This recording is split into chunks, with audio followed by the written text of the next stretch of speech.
তপস্যাকালের দ্বিতীয় সপ্তাহ মঙ্গলবার। প্রথম পাঠ প্রবক্তা ইশাইয়ার গ্রন্থ 1 অধ্যায় পদ সংখ্যা 10 এবং 16 থেকে 20।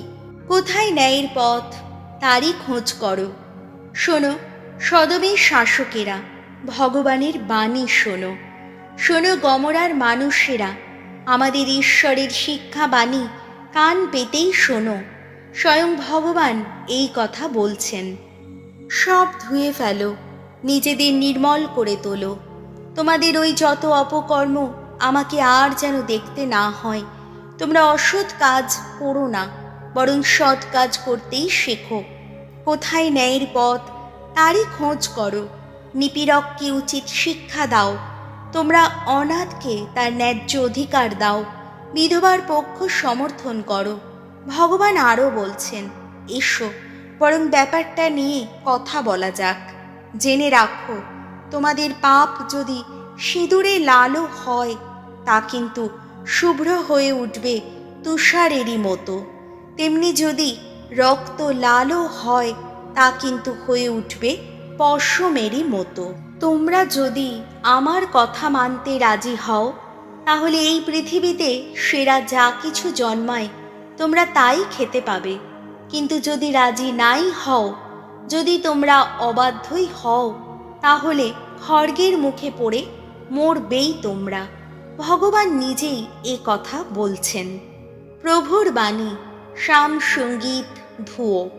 যে চলে সত্যের পথে সেই তো পায় মুক্তি।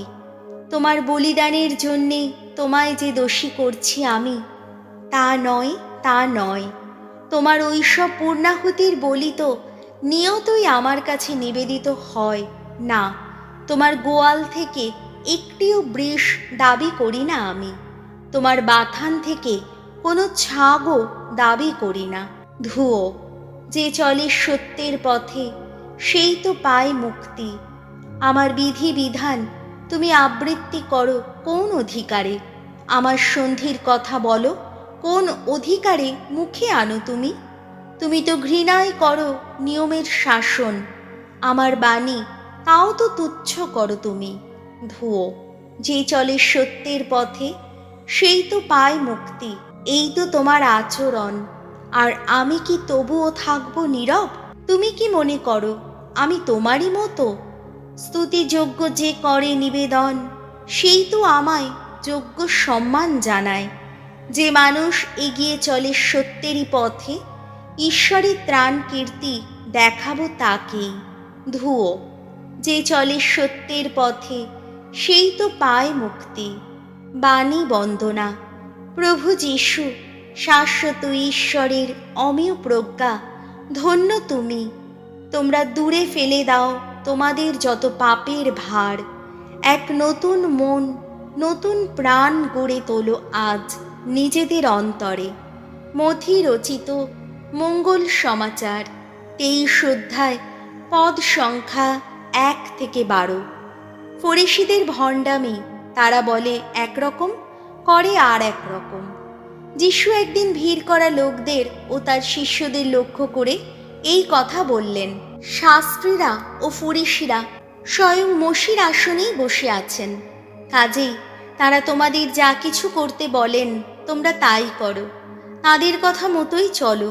কিন্তু তারা নিজেরা যা করেন তোমরা তা করতে যেও না, কারণ তারা বলেন একরকম, করেন আর একরকম। তারা ভারী ভারী বোঝা বাঁধেন আর মানুষের ঘাড়ে তা চাপিয়ে দেন, অথচ নিজেরা একটা আঙুল দিয়েও তা তুলে নিতে চান না। তারা যা কিছু করেন সমস্তই লোক দেখানো।